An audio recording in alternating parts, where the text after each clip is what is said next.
My hands were shaking so hard I could barely grip the handle of my suitcase. Rain pounded against the marble steps as I stood there, 71 years old, watching the only home I had left become a prison I was being thrown out of.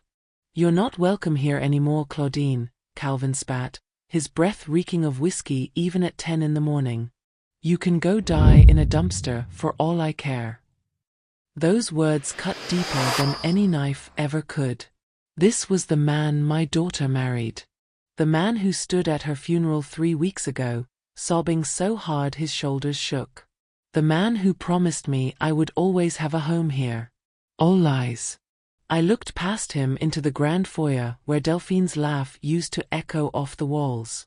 The chandelier she picked out herself sparkled in the dim morning light.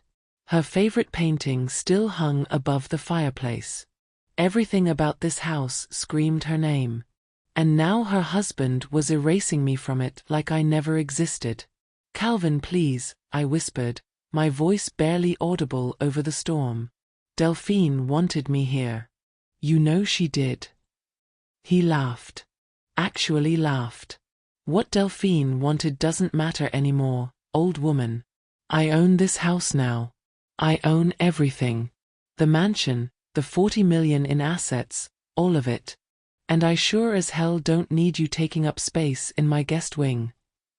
If you've ever felt the ground disappear beneath your feet while you're still standing, you know exactly how I felt in that moment. 3 weeks since I buried my baby girl, and already the man she trusted was showing me his true face. Hi viewers, kindly tell us where you're watching from and what time it is. Warm welcome to the family, enjoy the story. I turned away from Calvin without another word. The will had been read just days ago. Everything went to him. The house, the money, the investments. All I got was a line about love and gratitude. Assurances don't mean much when the person making them is dead. The rain soaked through my coat as I walked down those marble steps. Behind me, the massive front door slammed shut. The sound echoed in my chest like a gunshot. A cab pulled up, the driver giving me a sympathetic look through the rain-streaked window. Old woman, fancy house, single suitcase. The math wasn't hard to figure out. "Where to, ma'am?" he asked as I slid into the back seat. I opened my mouth, but no words came out. Where was I supposed to go? I didn't have family left. My savings were modest, enough to survive for a while, but nothing more. "Just drive," I finally managed. "Please, just drive." As we pulled away, I clutched my purse to my chest. Inside was a single photograph of Delphine from her college graduation. Her smile was so bright in that picture, so full of hope. She had no idea then that she'd build a fortune, marry a monster, and die before she turned 40. The tears came then, hot and fast, mixing with the rain that had soaked into my hair. I thought about going to the police, to a lawyer, to anyone who might listen. But what good would it do? The will was clear. He got everything. Everything except the truth. Because what Calvin didn't know was that my daughter was 10 times smarter than he ever gave her credit for. Delphine knew exactly what kind of man she'd married. And she'd planned for it. But what Calvin didn't know was that my silence had already set his downfall in motion. Have you ever been betrayed by someone who smiled at your daughter's funeral? Drop a comment, because this story is about to show you that quiet justice strikes when the wicked least expect it. The cab driver dropped me at a small motel on the edge of town. The kind of place where nobody asks questions and the neon sign flickers like a dying heartbeat. I paid for 3 nights with cash, knowing I'd need to figure out something more permanent soon. But that night, lying on sheets that smelled like bleach and old cigarettes, I didn't think about my future. I thought about my past.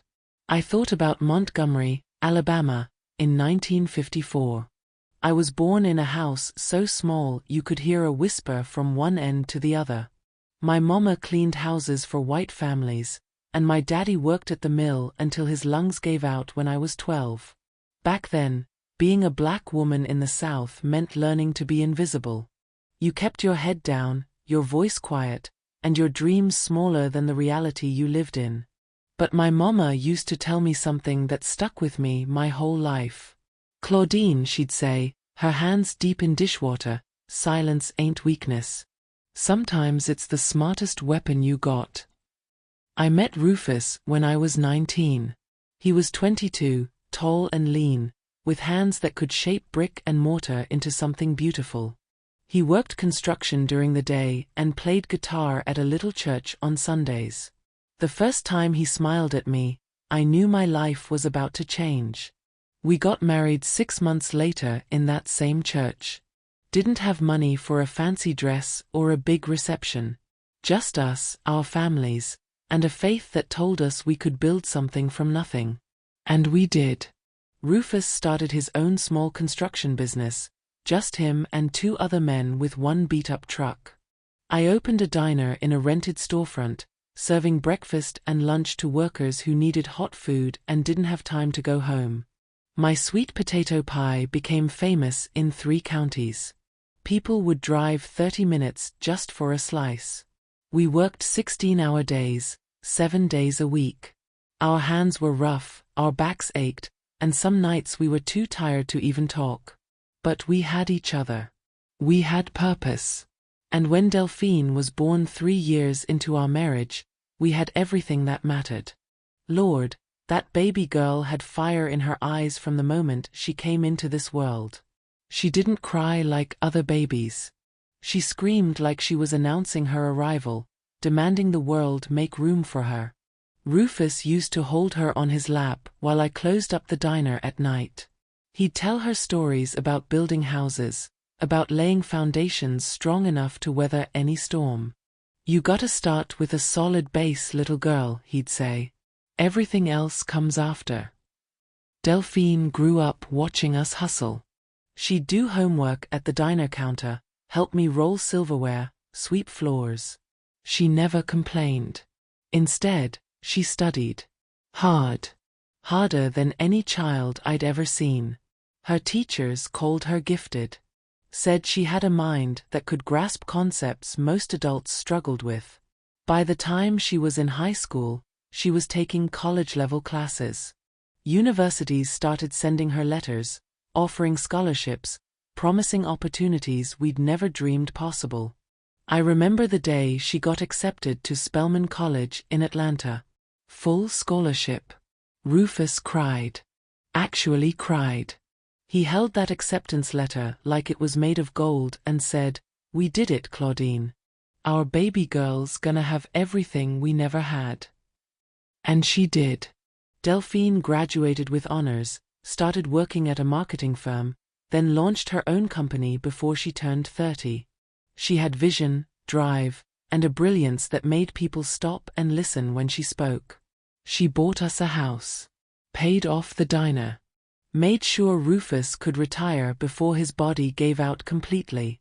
She took care of us the way we'd taken care of her, and I was so proud I could barely breathe sometimes.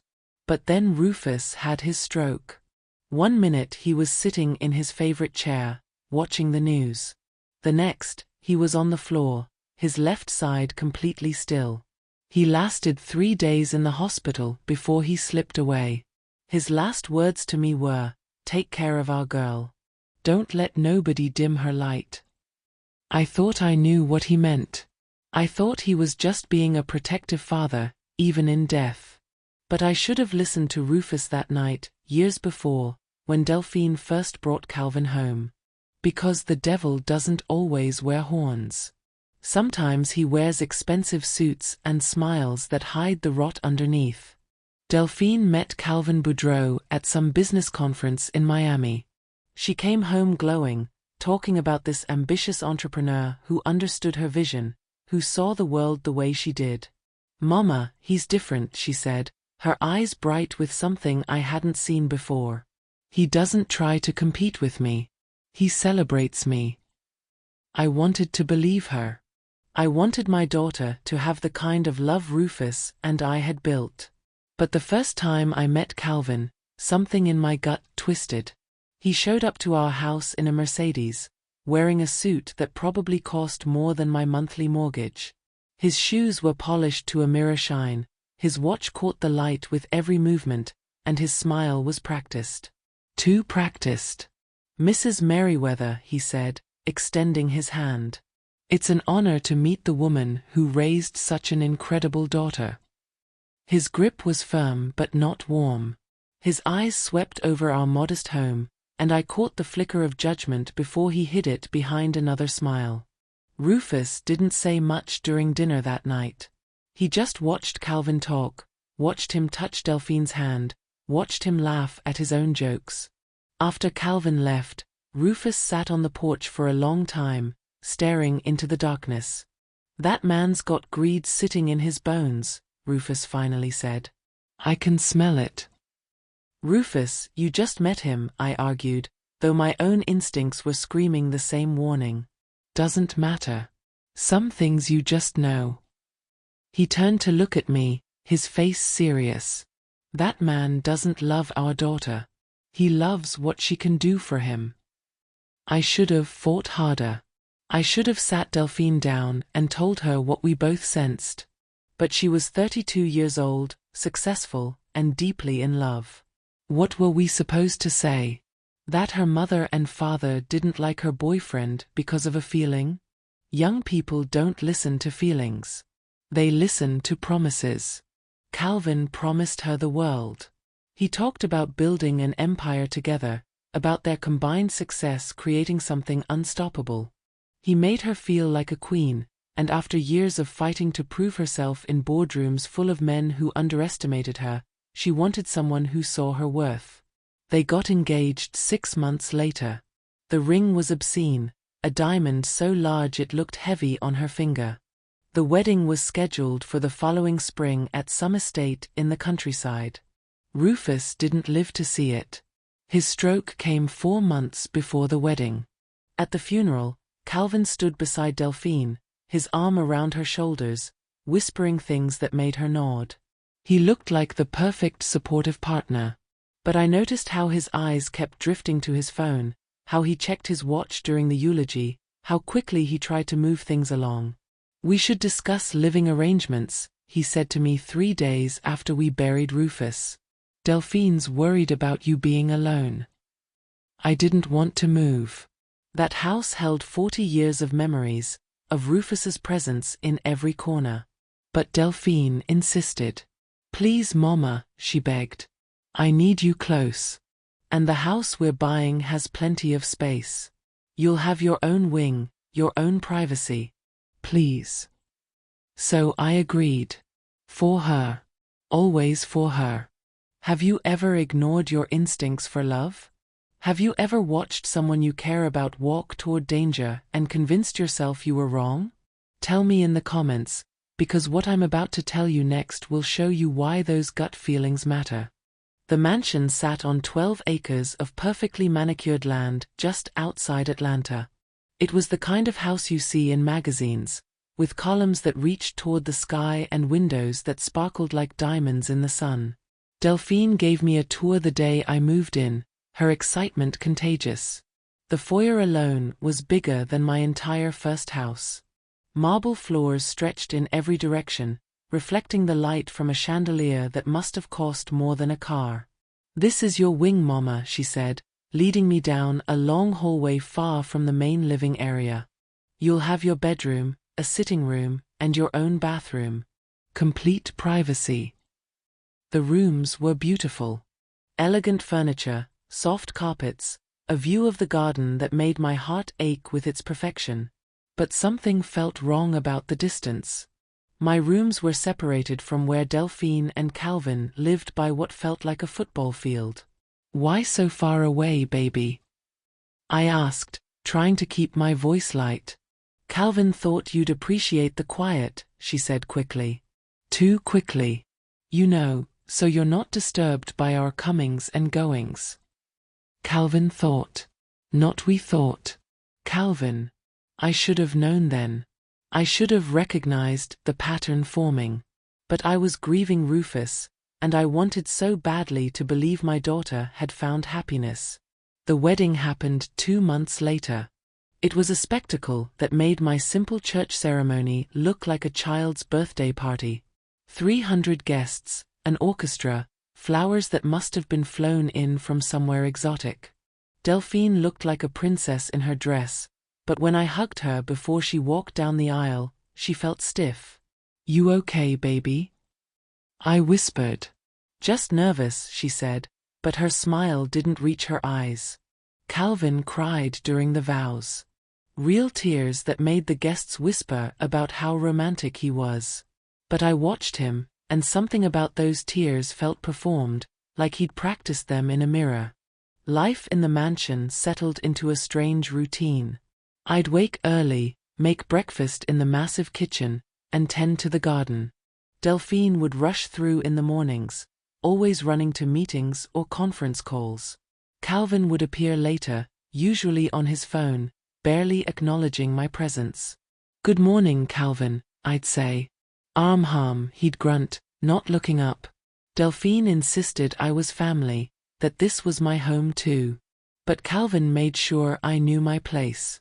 He'd change plans without telling me, throw dinner parties where I wasn't invited, and speak about me in third person even when I was in the room. "Tell Claudine we need the guest bathroom cleaned by Thursday," he'd say to Delphine, as if I wasn't standing right there. I bit my tongue. For Delphine's sake, I stayed quiet.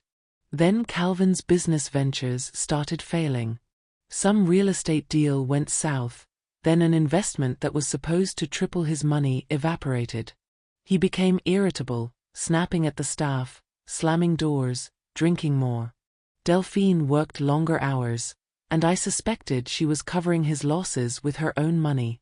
She looked tired all the time, shadows under her eyes that makeup couldn't hide.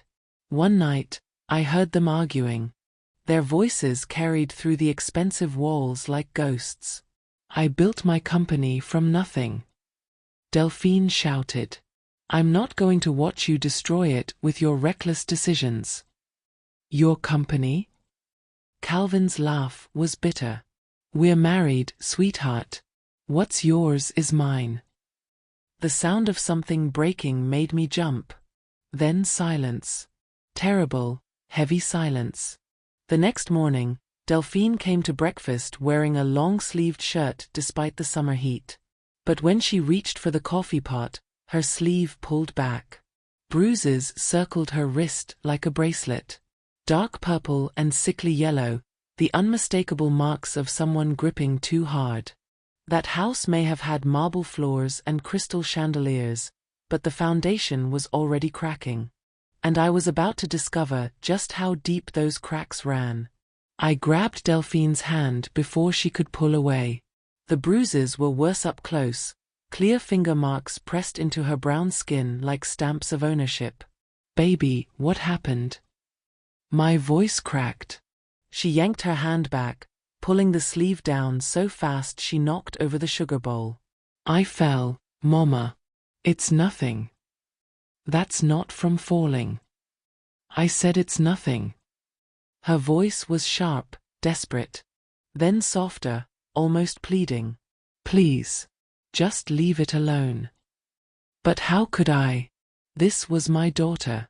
My only child. The girl I'd raised to be strong, to never let anyone diminish her light. And here she was, covering bruises and lying about how she got them.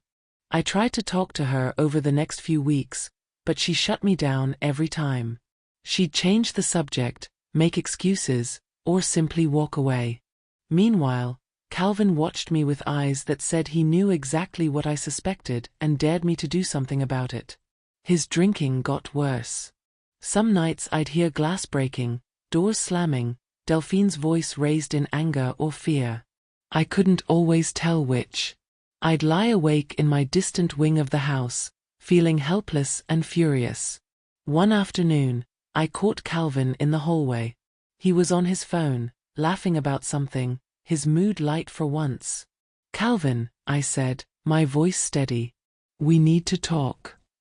He looked at me like I was a piece of furniture that had suddenly started speaking. "About what?" "About my daughter." About those bruises on her arm. His expression didn't change. No guilt, no shame, no denial. Just cold calculation. Delphine's clumsy. She works too hard, doesn't pay attention. You know how she is. I know exactly how she is. And I know those marks didn't come from being clumsy. He stepped closer, and I smelled the whiskey on his breath even though it was only 2 in the afternoon. You want to be careful, Claudine. This is my house. Delphine is my wife. And you're here because I allow it. Don't forget that. The threat hung in the air between us like smoke.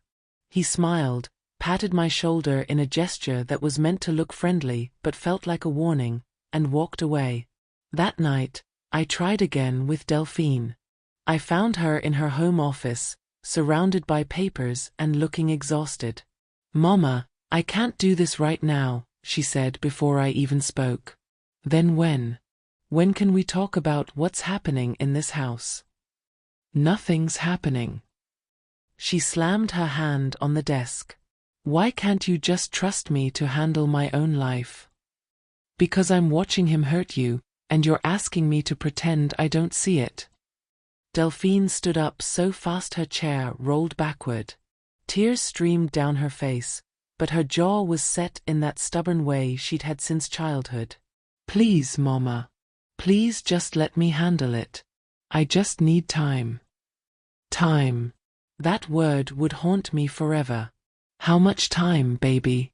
How much time before he does something worse? She walked over and took my hands in hers. Her grip was gentle despite the urgency in her eyes. "I'm working on something. I promise. Just trust me and give me a little more time. Can you do that?" What was I supposed to say? She was a grown woman, brilliant and capable. If she said she was handling it, I had to believe her. I had to. So I nodded. I hugged her tight and whispered that I loved her. And I went back to my isolated wing of the house, praying that whatever she was planning would happen soon. 2 weeks later, I woke to my phone ringing at 6 in the morning. Delphine's assistant was sobbing so hard I could barely understand her. "There's been an accident," she managed to say. "Mrs. Boudreau was in a car crash. You need to get to Memorial Hospital right away." The world tilted. I don't remember getting dressed or calling the cab. I just remember the hospital lights, too bright and too cold, and a doctor with kind eyes telling me they'd done everything they could. Delphine was gone. Calvin showed up 20 minutes after me, his shirt untucked, his eyes red. "What happened?" he demanded. "What the hell happened?" The police officer explained calmly. "Single-car accident on a back road, early morning. The car had hit a tree at high speed. Delphine died on impact." "She was driving my car," Calvin said, his voice hollow. "She must have taken it by mistake. I usually drive that route to my office." Something in his tone made my blood run cold. The way he emphasized my car and that route. The officer didn't seem to notice, but I did.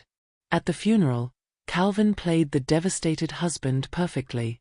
He wept, he gave a eulogy that made people sob, he accepted condolences with a grace that would have convinced anyone who didn't know better. But I saw him. I saw how he kept checking his phone during the service. I saw how he talked to his lawyer in hushed tones by the cemetery gates.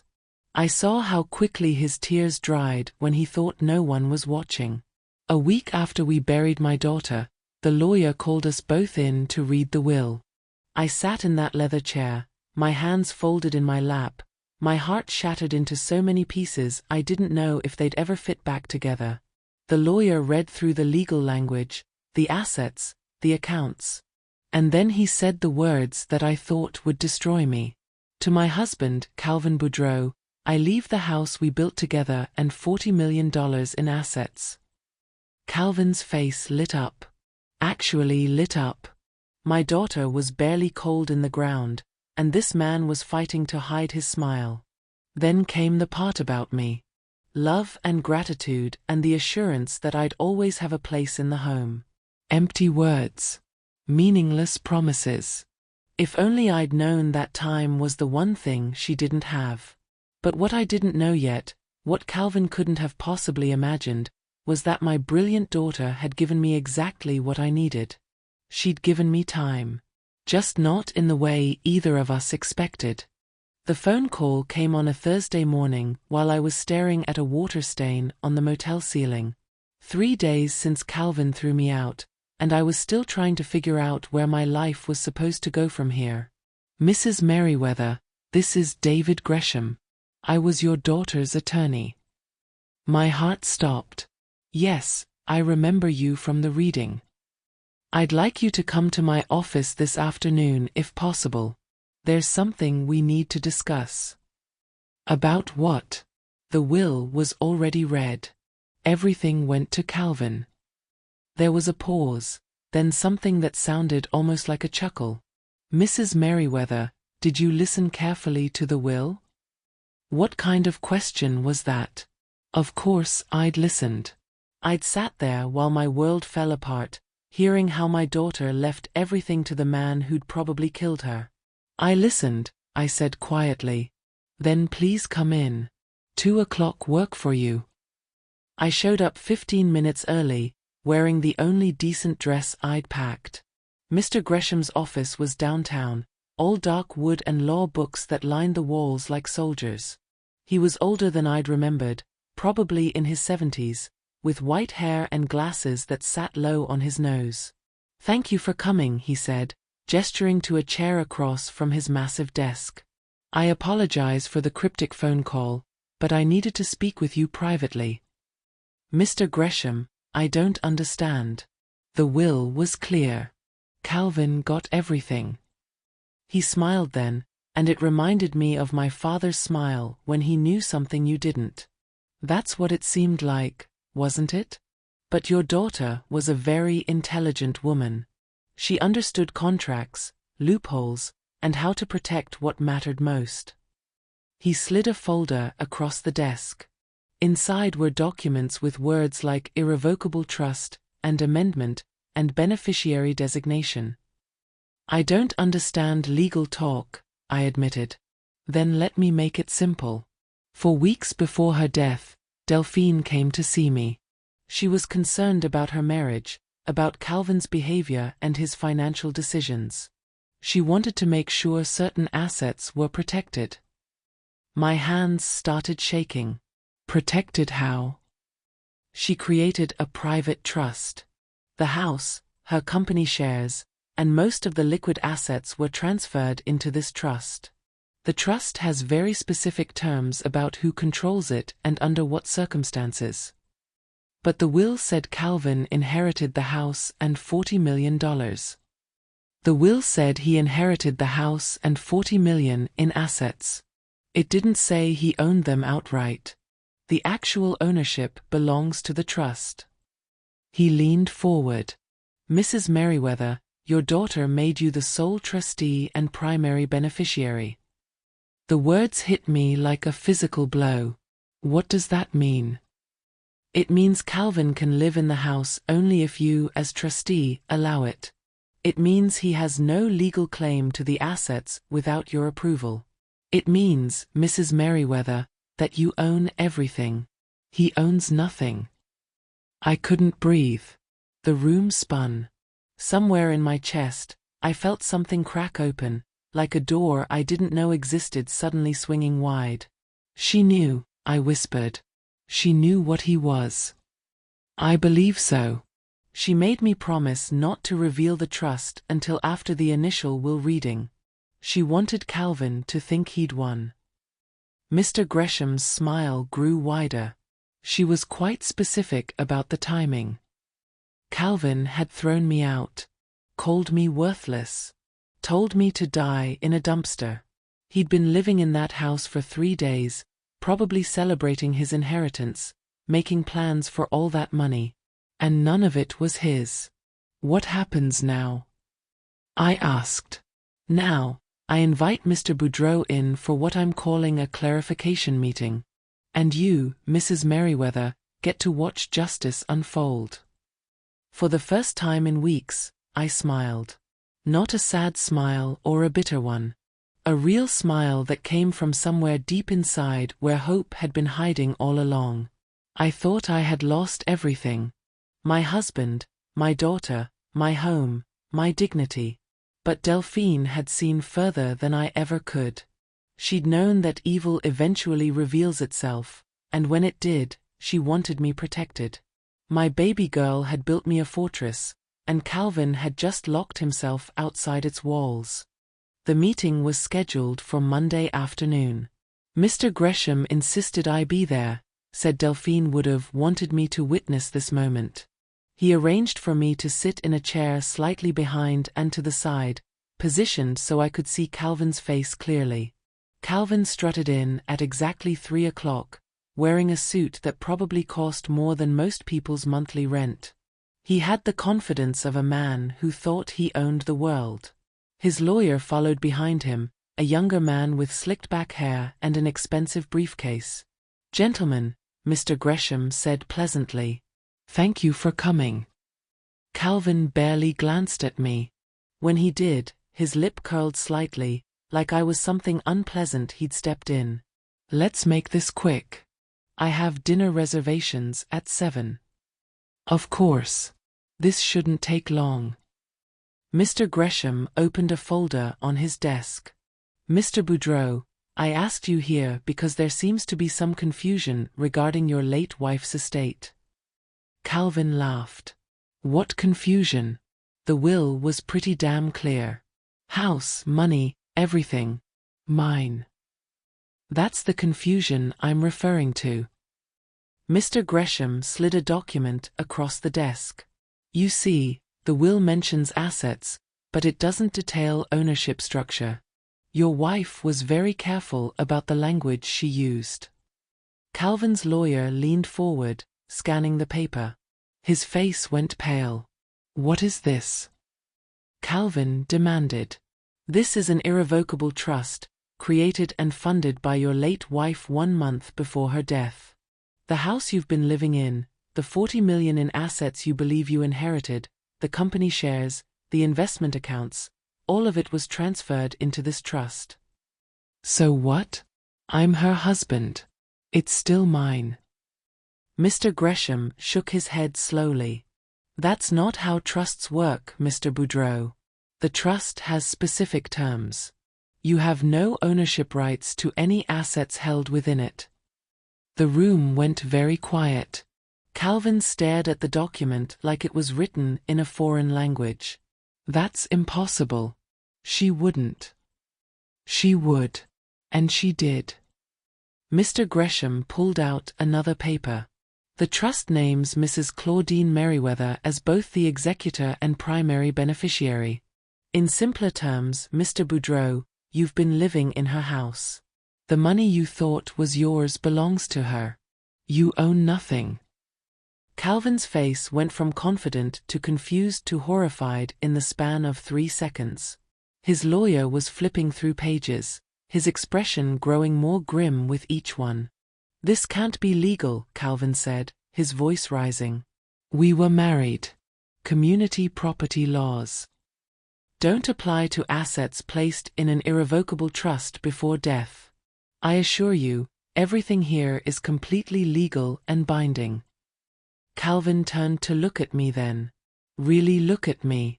And the recognition that dawned in his eyes was the sweetest thing I'd ever seen. He understood. His prize was gone. His inheritance was a lie. The old woman he'd thrown out in the rain owned everything he thought was his. "You," he whispered. "You knew." "I didn't," I said calmly. "Not until Mr. Gresham told me. But Delphine knew. She knew exactly what kind of man you were." His face turned red, then purple. "This is ridiculous. I'm her husband. I loved her." "You loved her money," I corrected. "And my daughter was smart enough to see through you." Calvin lunged forward, but his lawyer grabbed his arm. "Don't. You'll only make this worse." "Worse? How can it be worse? This old witch is stealing everything." Mr. Gresham's voice turned cold. "Mrs. Merriweather isn't stealing anything. She's inheriting what her daughter legally and explicitly left to her. You, on the other hand, have been living in a house you don't own and making financial plans based on money that was never yours." That's when it happened. Calvin swayed on his feet, his hand clutching at his chest. His eyes rolled back, and before anyone could catch him, he collapsed onto Mr. Gresham's expensive carpet. His lawyer dropped to his knees, checking for a pulse. "He's breathing. I think he just fainted."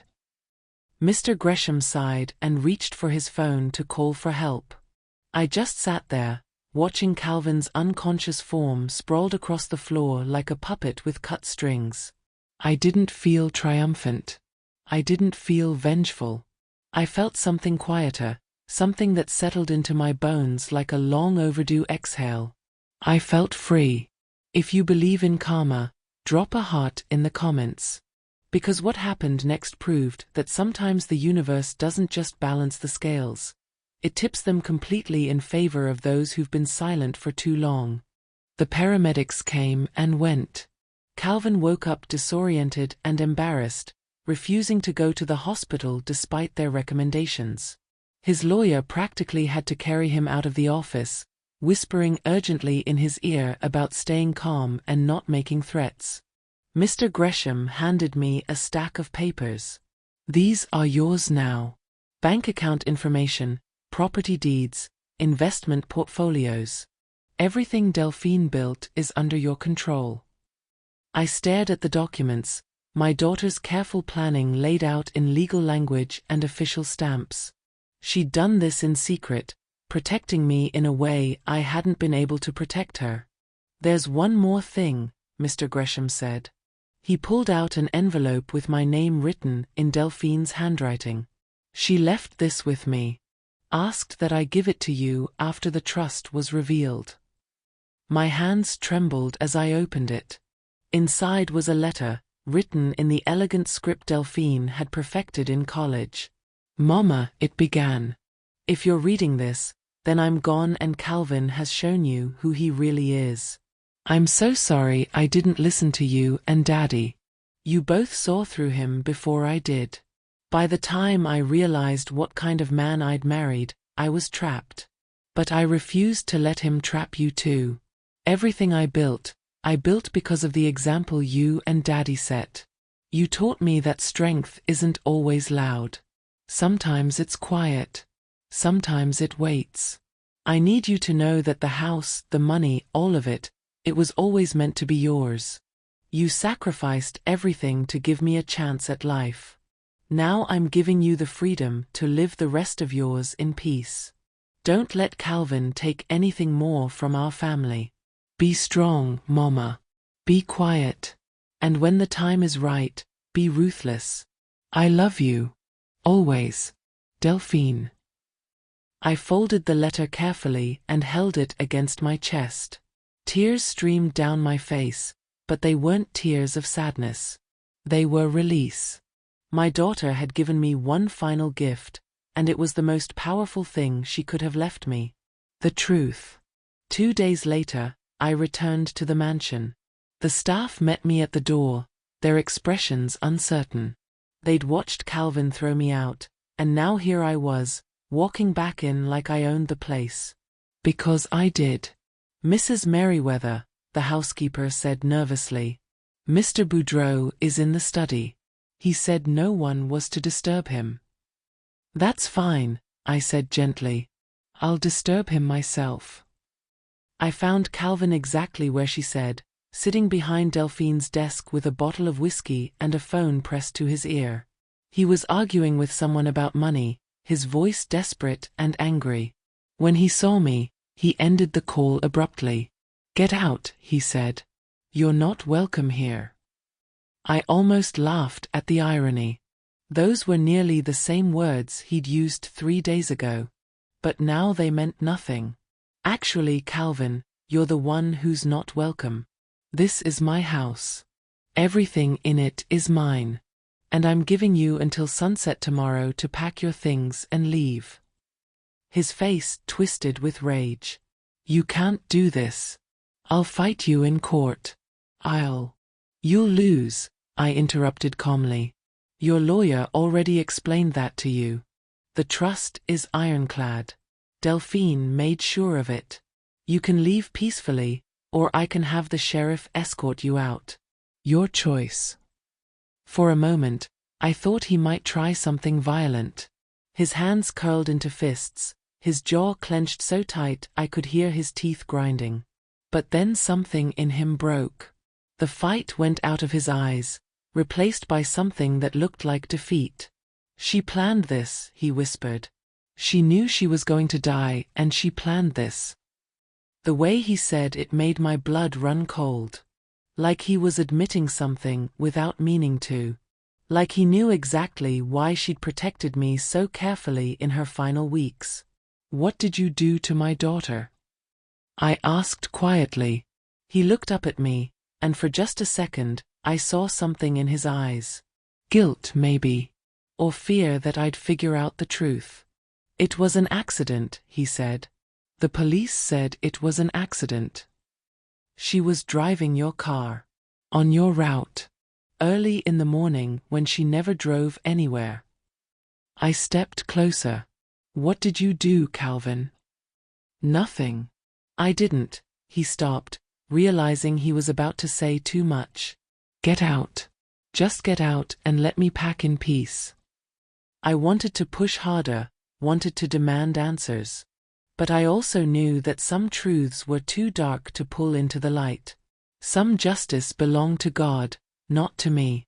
"Sunset tomorrow," I repeated. Not a minute later. I walked out of that study with my head high, my cane tapping a steady rhythm on the marble floors. Behind me, I heard glass shatter as Calvin threw his whiskey bottle against the wall. Let him rage. Let him scream. It wouldn't change anything. That night, as I stood on the porch watching the sun go down, I felt something I hadn't felt in years. Peace. Real peace that came from knowing I'd survived the worst and come out on the other side. Calvin left the next morning, hours before the deadline. I watched from my bedroom window as he loaded designer luggage into his Mercedes, his movements jerky and angry. He didn't say goodbye to the staff. Didn't take a last look at the house. He just drove away, tires spitting gravel, like he couldn't get out fast enough. The housekeeper knocked on my door an hour later. "Mrs. Merriweather? He's gone. And he left quite a mess in the study. I'm so sorry." I found broken glass, overturned furniture, and papers scattered everywhere. Calvin's final tantrum, his last attempt to leave a mark on something that was no longer his. The staff worked for hours to clean it up, but I didn't mind. Messes can be fixed. Broken things can be replaced. What Calvin couldn't touch was the peace that settled over that house once his presence was gone. It was like the walls themselves exhaled, relieved to be rid of him. Over the next few weeks, I slowly made the mansion feel like home. Not Delphine and Calvin's home, but mine. I moved out of the distant guest wing and into the main suite. I filled the rooms with music, gospel and jazz that Rufus used to love.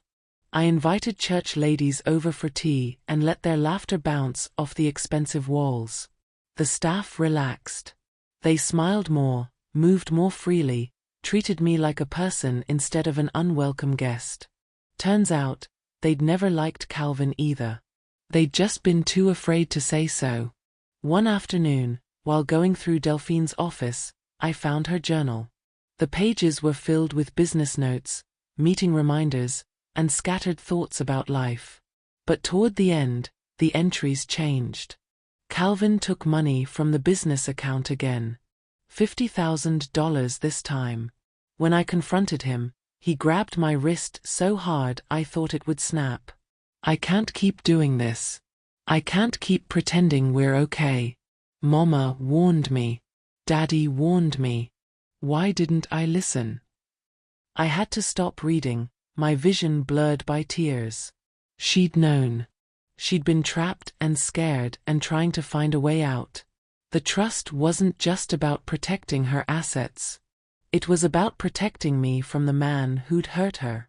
Another entry, dated 2 weeks before her death. I met with Mr. Gresham today. Everything's in place. If something happens to me, Mama will be taken care of. Calvin won't be able to touch her or what I've built. I should feel relieved, but I just feel sad. This isn't how marriage is supposed to be. This isn't love. I thought I could fix him, change him, make him better. But you can't fix someone who doesn't think they're broken. The last entry was dated 3 days before the accident. Calvin's been acting strange. Almost friendly. It scares me more than his anger did. Mama always said to trust my instincts. Right now, they're screaming. I need to be careful. I closed the journal and held it close. My baby girl had been so strong, so smart, even while she was afraid. She'd planned for a future she wouldn't get to see, making sure I'd be safe even when she couldn't be. That evening, I sat in Delphine's garden. My garden now. The roses she'd planted were blooming, their scent heavy in the warm air. I thought about forgiveness, about what it means to let go of anger. People had been asking me if I forgave Calvin. The question always made me pause because forgiveness is complicated. It's not about saying what you did was okay. It's not about pretending the hurt never happened. Sometimes forgiveness is just deciding not to carry someone else's poison anymore. It's about reclaiming your peace and refusing to let their cruelty define your future. Did I forgive Calvin? Maybe. Maybe not. What I did do was release him from my thoughts. He was gone, and I was still here, breathing, living, tending to my daughter's roses. That night, as I watched fireflies dance across the lawn, I felt Rufus and Delphine with me. Not in some supernatural way, but in the lessons they'd taught me. In the strength they'd given me. In the quiet resilience that had carried me through the darkest days. Calvin thought he'd won when he heard that will. He thought he'd finally gotten everything he'd married my daughter for. But he'd underestimated the power of a mother's love and a daughter's wisdom. Justice doesn't always roar. Sometimes it whispers. And sometimes it waits patiently for the wicked to destroy themselves. 6 months have passed since that day in Mr. Gresham's office. 6 months since Calvin fainted on that expensive carpet, his dreams of wealth crumbling around him like dust. I still live in the mansion, but it doesn't feel like a mansion anymore. It feels like a home. I've opened rooms that were always closed, let light into spaces that Calvin kept dark.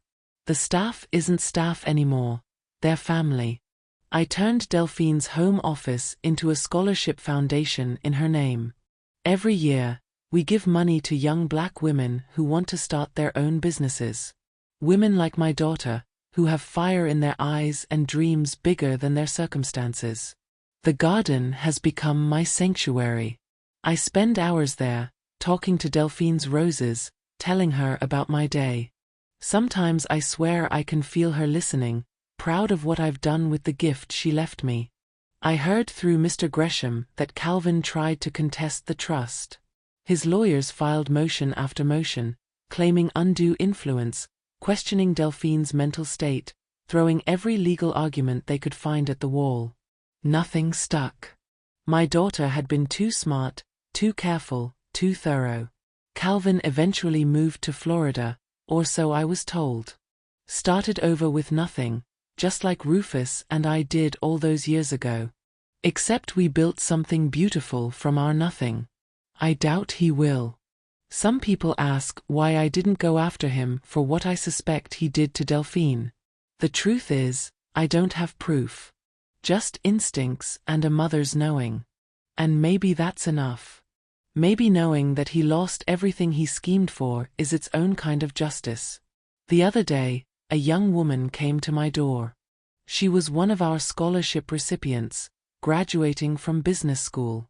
She wanted to thank me personally, said the money changed her life. My mama worked 3 jobs to raise me, she said, tears in her eyes. She never got to see me graduate because she died before I even started college. But this scholarship, this chance you gave me, it feels like her gift somehow. Like she's still taking care of me. I hugged her tight and thought about Delphine. About how love doesn't end when someone dies. It transforms. It becomes the foundation someone else builds their dreams on. That's what my daughter did for me. She built me a foundation strong enough to weather any storm. And now I'm using that foundation to lift up others, to create ripples of goodness that will outlast all of us. I'm 71 years old. My hands still tremble when I lift my teacup. But I'm not weak. I never was. I survived poverty in Montgomery. I survived being dismissed and underestimated. I survived losing my husband and my daughter. And I survived a man who thought he could throw me away like trash. I survived because I learned that silence isn't weakness. It's strategy. It's patience. It's the quiet strength that waits for the right moment to speak. Calvin made the mistake that cruel people often make. He mistook my kindness for weakness. He saw an old woman and thought she was powerless. He didn't realize that I'd spent 7 decades learning how to endure, how to survive, how to outlast people who underestimated me. My daughter knew better. She knew that the woman who'd built a diner from nothing and raised a daughter who conquered the business world wasn't someone to dismiss. She knew that when she couldn't be there to fight, I would be strong enough to carry on. So when you see a silent woman, don't mistake her calm for defeat. Don't assume her quietness means she's weak. She might just be listening, watching, waiting for the right moment to let justice bloom. Because the sweetest justice doesn't announce itself with trumpets and fanfare. It grows slowly, quietly, in the dark soil of patience and wisdom. And when it finally flowers, it's more beautiful than anything force or cruelty could ever create. I walk through my garden every evening now, touching the petals of Delphine's roses, feeling the legacy she left me in every bloom. And I smile, knowing that somewhere, she and Rufus are smiling too. We built something that mattered. We loved hard. We fought for what was right. And in the end, we proved that you don't need to shout to be heard. You just need to stand firm and let the truth speak for itself. That's the lesson I want to leave you with. Never underestimate the strength of someone who's been silent for too long. And never mistake kindness for weakness, especially when that silence hides the sound of justice waiting to rise.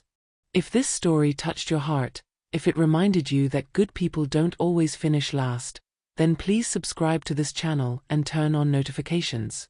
We have more stories of quiet strength, unexpected justice, and the power of never giving up coming your way. Share your thoughts in the comments below. Your story might inspire someone who needs to hear it today. And remember, your like and share helps these stories reach people who need hope, who need to know they're not alone, who need to remember that justice, real justice, always finds a way. Thank you for being part of this family. Until next time, stay strong, stay patient, and trust that your moment will come.